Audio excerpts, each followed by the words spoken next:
कैसे आप सब लोग, आप सब जानते हो एग्जाम आ गई है। रिवीजन क्या करूं, कैसे करूं? नवंबर की मिनी सीटी इसी संडे को है। आपने कर लिया क्या? टॉपिक्स कौन कौन से थे? जो टॉपिक्स है काफी वेटेज रखते हैं। एक एक दो क्वेश्चन हर तरह के आप प्रैक्टिस कर लो ताकि रिवीजन हो जाए। आप तो 30 मार्क्स की मिनी सीटी बनती है पूरी पूरी। आपने पढ़ाई किया क्या? थोड़ा समझते हैं बातों को। हेलो बच्चों, वेलकम टू गणित अंक। कैसे आप सब लोग? नवंबर की मिनी सीटी अब आ गई है, इसी संडे को है। आप सब जानते हो राइट, 38 मतलब यही संडे है। और टॉपिक्स कौन कौन से थे, क्या क्या पढ़ना था, क्या हम पढ़ चुके हैं? चलिए यार थोड़ा समझते हैं बातों को। और मैं आज के इस वीडियो में बताऊंगा कि यार आपने किस तरह के क्वेश्चंस को प्रैक्टिस करना चाहिए, रिवाइज करना चाहिए। बहुत बार ये होता है ना सर, एग्जाम आ गई है, रिवीजन क्या करूं, कैसे करूं? तो चलिए इस मिनी सीटी को, और ये मिनी सीटी बहुत इंपॉर्टेंट मिनी सीटी है। जो टॉपिक्स है काफी वेटेज रखते हैं राइट। तो यार बच्चा लोग अपने सारे फ्रेंड्स को भी बताओ, मिनी सीटी बिल्कुल फ्री है, सबके लिए है। जितने ज्यादा लोग देंगे, जितना ज्यादा कंपटीशन दिखेगा, आपको भी समझेगा ना कि आपकी रैंक क्या है, कैसी है, परसेंटाइल क्या बन सकते हैं। ठीक है, तो ज्यादा से ज्यादा बच्चे देंगे, आपका भी फायदा है, कंपटीशन का आपको रियलाइजेशन होगा। तो अपने सारे फ्रेंड्स को बताओ, बिल्कुल फ्री है। आपको पता है गणित अंक ऐप पर जाना है और सिर्फ गणित अंक की मिनी सीटी जो कोर्स है उसमें जाकर एनरोल होना है, बिल्कुल फ्री। और अच्छी क्वालिटी टेस्ट मिल रही है, और क्या चाहिए? ठीक है, आपको मिलेगा आपका कंपटीशन में क्या रैंक आ रहा है वो, और उन्हें मिलेगा एक क्वालिटी टेस्ट। सबका फायदा ही फायदा ना। चलिए, तो इस नवंबर की जो मिनी सीटी है उसमें सिलेबस क्या है? तो मैथ्स का पेयर ऑफ स्ट्रेट लाइंस हो गया क्या आपका पढ़ के? वेक्टर्स, वेक्टर्स सबसे बड़ा टॉपिक है, 6 क्वेश्चंस आते हैं, पता है ये बातें हमको। आपने कर लिया क्या? और linear programming right, easiest chapter. तो ये मैथ्स का हुआ। और अगर आप पूरा देखोगे तो 6 क्वेश्चंस, 2 क्वेश्चंस, 1 क्वेश्चन, अराउंड 8 से 9 क्वेश्चंस का ये वेटेज रखेगा। 18 मार्क्स सिर्फ मैथ्स के इस नवंबर मिनी सीटी में छुपे हुए हैं। ऐसी केमिस्ट्री में aldehyde, ketones and carboxylic acid और अमाइंस है, दोनों मिला के 5 से 6 क्वेश्चंस आते हैं। फिजिक्स में इलेक्ट्रोस्टैटिक्स और करंट इलेक्ट्रिसिटी, अगेन दोनों मिला के 5 से 6 क्वेश्चंस आते हैं। तो देखा जाए तो यहाँ 18 मार्क, यहाँ पे 5-6 क्वेश्चंस, यहाँ पे 5-6 क्वेश्चंस, तो 30 मार्क्स की मिनी सीटी बनती है पूरी पूरी। अब बहुत इंपॉर्टेंट चीजें हो रही है। ठीक है, चलो तो थोड़ा सा ना समझते हैं कि आपने पढ़ाई किया क्या। थोड़ा सा मैं आपको रिवाइज करवाता हूं कि आपने क्या क्या पढ़ना चाहिए था, किस किस तरह के क्वेश्चंस पूछे जा सकते हैं।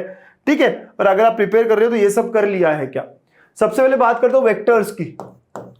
वेक्टर्स हम सब जानते हैं कि आपको कितने क्वेश्चंस मिलेंगे फाइनल एग्जाम में? जो मिलते हैं वो 6 क्वेश्चंस। 6 क्वेश्चंस अगर इंटू 2 मार्क्स ईच कर दो तो ये 12 मार्क्स का टॉपिक है, 12 मार्क्स का वेटेज रखता है राइट। ये मिनी सीटी तो प्रॉपर 50 क्वेश्चन की होगी, इसमें तो बहुत क्वेश्चंस होंगे। लेकिन आप क्या क्या पढ़ोगे वेक्टर्स? क्या आपने ये रिवाइज किया? कोलिनियर और कोप्लिनार, कोलिनियर एंड कोप्लिनार। जो बच्चे सिग्मा के हैं, जीटा के हैं, आपको पता है ये लेक्चर 1 था मेरा कि कब मैं कहूं कि कुछ पॉइंट्स कोलिनियर है या वेक्टर्स कोलिनियर है, कब मैं कहूं कि वेक्टर्स कोप्लिनार है ना। तो कैसे होगी वो कंडीशन, लीनियर कॉम्बिनेशन वाला अप्रोच, डिटर्मिनेंट इक्वल टू 0 वाला अप्रोच, ये सारे क्वेश्चंस आपको ट्राई करने हैं। एक एक दो क्वेश्चन हर तरह के आप प्रैक्टिस कर लो ताकि रिवीजन हो जाए आपकी। एक क्वेश्चन कोलिनियर पे कर लिया, एक क्वेश्चन कोप्लिनार पे कर लिया। ठीक है, फिर सर इसके बाद क्या आपने वो सेक्शन फॉर्मूला वाली बात कर ली? मतलब सेंट्रॉइड वाली बात इंपॉर्टेंट है ना, centroid of triangle, centroid of tetrahedron right, ये सारा। या इन सेंटर वाली बात है, पढ़ा क्या आप लोगों ने ये? ठीक है, इन सेंटर वाली बात हो जाती है। इसके अलावा section formula, internal division, external division right, ये सारी बातें। ठीक है, या फिर वो ए बी वेक्टर को मैं बी बार माइनस ए बार लिख सकता हूं, ऐसे वाले सवाल। कुछ क्वेश्चंस होते हैं ना जहां पे हमें प्रूव करना होता है कि, या फिर बताना होता है कि A B bar plus B C bar plus C A bar is equal to 1/3 of C F bar. जो भी है इस तरह के सवाल जो होते हैं, मैंने बताया आपको हमेशा पोजीशन वेक्टर्स का यूज कर सकते हो आप। तो ये सारे सवाल आपने करे हैं क्या?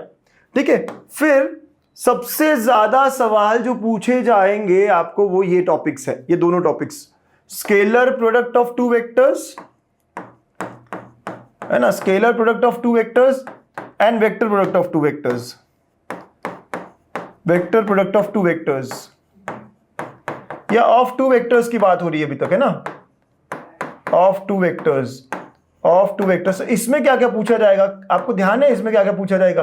चलिए थोड़ा बताता हूँ। Scalar product of two vectors में सबसे इंपॉर्टेंट या पहला सिंपल सा कॉन्सेप्ट है, परपेंडिकुलर अगर है कोई दो वेक्टर्स, अगर लेटर से a bar plus lambda b bar is perpendicular to c, तो लैम्बडा निकालो, इस तरह की बात है। तो परपेंडिकुलर वेक्टर्स वाली बात है ना, आपको याद आ रहा है ये सब, ठीक है। उसके अलावा वो ए bar plus b bar plus c बार वाले एक सवाल कर लिए क्या आपने, प्रोजेक्शन वाले सवाल कर लिए क्या आपने, ठीक है। तो ये थोड़े से खास क्वेश्चंस होने वाले हैं, right. Vector product of two vectors में क्या क्या करेंगे सर? यहाँ पे भी बहुत सारी चीजें हैं, काफी कुछ पूछा जाता है, जैसे कि area of triangle, area of parallelogram, है ना, ये सारी बात। हाँ, करा क्या आपने, रिवाइज हो गया क्या? या उसके अंदर ऐसे क्वेश्चंस जहाँ पे R cross A is equal to R cross B types वाले, याद आ रहा है आपको? ये करा हुआ हमने, R cross A equal to R cross B वाला टाइप ना, बढ़िया वाला टाइप होता है ये तो, ठीक है ये। या फिर ऐसा question a cross b cross c is equal to, ये थोड़े अच्छे अच्छे टाइप के क्वेश्चन है जो पूछे जाएंगे, राइट। तो ये सारा आपने करा क्या, रिवाइज हुआ क्या? देख लो यार, होना चाहिए सब रिवीजन, इस तरह की आपको रिवीजन करनी है, अच्छे से रिवीजन करनी है, ठीक है। और देखो ये सारा रिवाइज करते करते आगे बढ़ो, ठीक है। इसके बाद नेक्स्ट स्केलर ट्रिपल प्रोडक्ट।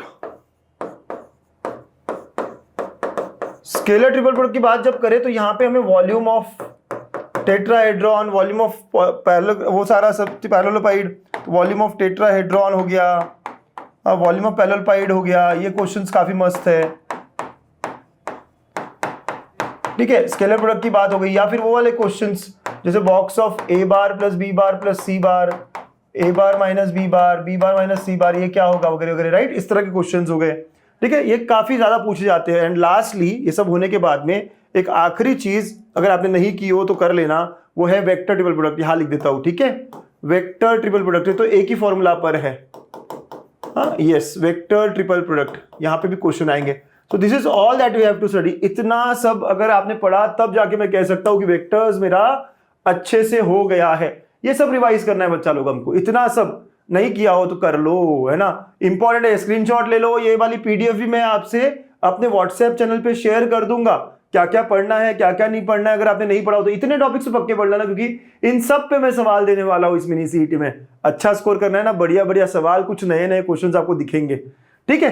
तो व्हाट्सएप चैनल जो है अपना, उसकी लिंक मैं फर्स्ट कमेंट में पिन कर दूंगा, आप देख सकते हैं। इसके अलावा पेयर ऑफ स्ट्रेट लाइंस की बात अगर करें तो पेयर ऑफ स्ट्रेट लाइंस में यार स्लोप रिलेशन सबसे काम आएंगे मेरे। Slope relation m1 plus m2 m1 into m2, या रेशियो ऑफ द स्लोप, याद है वो p by p is to q is equal to जो सब था, रेशियो ऑफ स्लोप वाली बात याद होगा ना, p plus q square upon p q is equal to 4h square upon a b, ये सारा जो हम करते हैं स्लोप रिलेशंस एंड ऑल, ठीक है, ये हो गया। फिर उसके बाद में दूसरा इंपॉर्टेंट कॉन्सेप्ट जो है वो एंगल बाइसेक्टर को लेकर है। एंगल बाइसेक्टर पे आपने सवाल किए नहीं किए, देखो वो सारा चीज। फिर उसके बाद में जनरल सेकंड डिग्री इक्वेशन भी एक इंपॉर्टेंट चीज है, जनरल सेकंड डिग्री इक्वेशन, ठीक है। यहां पर थोड़ी बातें कि यार general second degree equation represent कर रहा है तो लैम्बडा निकालो, पी निकालो, क्यू निकालो, परपेंडिकुलर लाइंस है, ये है वो है। दो तीन कॉन्सेप्ट है मस्त वाले कॉन्सेप्ट, अगर इन पे कर लिया तो बहुत अच्छा है। या इसके पहले एक कंबाइंड इक्वेशन का आता है कि combined equation of two lines is वगैरह वगैरह। सो जो छोटा सा टॉपिक है, मस्त टॉपिक है, एक सवाल यहां से बनता है, राइट। तो एक बनता है, कभी दो बनते हैं, सो 1 और 2 क्वेश्चंस, मतलब 4 मार्क का वेटेज पकड़ लो आप। Then next linear programming. Sir linear programming क्या करें? लीनियर प्रोग्रामिंग इजी है यार, एक ग्राफिकल रिप्रेजेंटेशन वाला, क्या आपको ग्राफ दिया, उसकी इक्वेशन क्या होगी, या इक्वेशंस दिए, इन इक्वेशंस दिए और उनके ग्राफ्स क्या होंगे, राइट। ये ग्राफिकल रिप्रेजेंटेशन एक हुआ। और सेकंड है मिनिमा मैक्सिमा का वैल्यू निकालने वाला, राइट। उसमें ये भी हो सकता है कि बाउंडेड है, अनबाउंडेड है, कैसा सेट है, राइट, कहाँ पे बाउंडेड है, कहाँ पे अनबाउंडेड है, ये सारी बातें, या नो सॉल्यूशन है। तो मिनिमम मैक्सिमम वाला जो सॉल्व करके हम करते हैं, तो यहाँ पे तो एक क्वेश्चन आता है सर, है ना, एक क्वेश्चन 2 मार्क। तो ऐसे करके मेरा ये इस मिनी सीईटी का प्रिपरेशन पूरा होगा अगर मैंने जितना बताया है वो सारा आपने किया होगा। और खास करके आपका ध्यान होना चाहिए वेक्टर्स पर। तो नीचे कमेंट कर दो अगर अच्छे से हो गया है आपका, वेक्टर्स हुआ है तो वेक्टर्स ऐसा कमेंट करो। अगर तीनों चैप्टर हो गए तो ऑल 3, अगर 2 हो गए 2 के नाम लिखो। लेकिन अगर आपका अच्छे से हो गया है, मतलब कि आपने क्लास की क्वेश्चंस अच्छे से कर लिए हैं, कम से कम 1 या 2 साल के पीवाईक्यूज कर लिए हैं, और आप रेडी हो इस एग्जाम के लिए तो नीचे लिखना ready sir, ready sir, ready sir, मुझे भी समझ में आएगा। रेडी लिख देना नीचे, right. So all the various बच्चा लोग। देखो बच्चा, इतना सब मैं इसलिए बता रहा हूँ क्योंकि मैं चाहता हूँ आप अच्छे से रिवाइज करके इस मिनी सीईटी को प्रिपेयर करके पहुंच जाओ और स्कोर भी बेटर करो। और बहुत सारी कॉम्पिटिशन होगी, इन 2000 बच्चों को देखते हुए हमारा रैंक क्या है ये देखना जरूरी है, ठीक है। चलिए, तो ऐसी सारी चीजें आप फिजिक्स केमिस्ट्री में भी करो। अल्डिहाइड कीटोन्स में क्या क्या पढ़ना चाहिए, अमाइंस में क्या क्या पढ़ना चाहिए, वो रिकॉल करो। क्या हुआ है मेरा, क्या नहीं हुआ है। वैसी करंट इलेक्ट्रिसिटी और इलेक्ट्रोस्टैटिक्स में भी आई एम श्योर आप करोगे, है ना, ठीक है। और इसके अलावा ये टेस्ट कब है, 30th को है। हाँ, एक बड़ा अनाउंसमेंट ये है कि ये नहीं करूंगा इस बार। रिवीजन जो है वो नहीं हो पाएगा सैटरडे को, क्योंकि मेरी लाइव क्लासेस बहुत है। हम लाइव क्लासेस दोपहर में भी हम 11th का एक टॉपिक लाइव पढ़ने वाले हैं, ऐप में फ्री रहेगा। अगेन सबको गणितज्ञ की मिनी सीटी में भी रहेगा। प्रोबेबिलिटी चैप्टर ये हम पढ़ने वाले हैं 12 से 2 के बीच में सैटरडे को, जो कि 29 है। और शाम को 6 से 8 भी लाइव होने वाला है हमारा। जो जीटा और सिग्मा वाले बच्चे हैं उनका लाइन एंड प्लेन टॉपिक चलेगा। इसके अलावा 2 से 4 केमिस्ट्री भी चलेगा सिग्मा का। तो बहुत सारी क्लासेस होने के कारण I will not be able to do this. लेकिन इसके बदले अगर मैं ये करूं तो मैं आपको एक अच्छा सा असाइनमेंट दे दूं तो प्रैक्टिस के लिए चलेगा। पढ़ाई तो कर ली है, डू यू वांट असाइनमेंट? अगर हाँ तो बता दो यार कमेंट करके, हाँ सर असाइनमेंट दे दो। असाइनमेंट लिखोगे तब भी मैं समझ जाऊंगा, ठीक है। तो नीचे बता देना, अगर ज्यादा लोग कह रहे होंगे तो आई विल गिव असाइनमेंट। अच्छे क्वालिटी क्वेश्चंस दे दूंगा जो आप प्रैक्टिस कर सकोगे 20-25, ताकि आप मिनी सीटी अच्छे से आगे बढ़ा पाओ, ठीक है। तो अपनी प्रैक्टिस करा लो, है ना। रिवीजन यार really sorry for this, but नहीं हो पाएगा बिकॉज क्लासेस का लोड बहुत ज्यादा है। हमने अभी तक के मिनी सीटी में हमेशा रिवाइज किया है। इस बार आई थिंक आपने अच्छा कर लिया है ना, आप ऑलरेडी बहुत अच्छा कर रहे हो। इफ टाइम परमिट्स तो पक्का लूंगा, लेकिन अभी मुझे लग रहा है कि ये डिफिकल्ट होने वाला है। तो 30 को, ठीक है। चलो, और पेपर का पैटर्न क्या होगा क्या नहीं होगा ये सब पता है हमको। और सबसे खास अनाउंसमेंट ये है, बच्चा लोग, आप सब जानते हो क्या ये क्या है ना? नहीं तो बता दूं बस, अल्फा 5.0 कमिंग सून, ठीक है। यस, है ना। तो स्टे कनेक्टेड। ये ऐसी चीज है कि आपका फाइनल स्कोर क्या होगा वो ये बता देती है। जितने टॉपर्स गए हैं उन्हें पहले ही पता था कि सीट में कितना आएगा और उतना ही आया है। तो ये ऐसी कोई चीज आने वाली है आपके लिए, देखते जाओ आगे आगे क्या होता है क्या, ठीक है। तो ऑल द वेरी बेस्ट बच्चा लोग। गणितज्ञ अंकुश सर हमेशा आपके साथ होंगे। Bye bye, take care. Sigma आया है, तैयार हो जाओ, सपनों को सच करने का वक्त आया है। रात दिन मेहनत अब रंग लाएगी, गणितांत के साथ जीत निश्चित है। फॉर्मूला से फ्यूचर तक हर स्टेप क्लियर, डर नहीं सिर्फ डेडिकेशन है यहाँ। बूर्स और सीट दोनों साथ।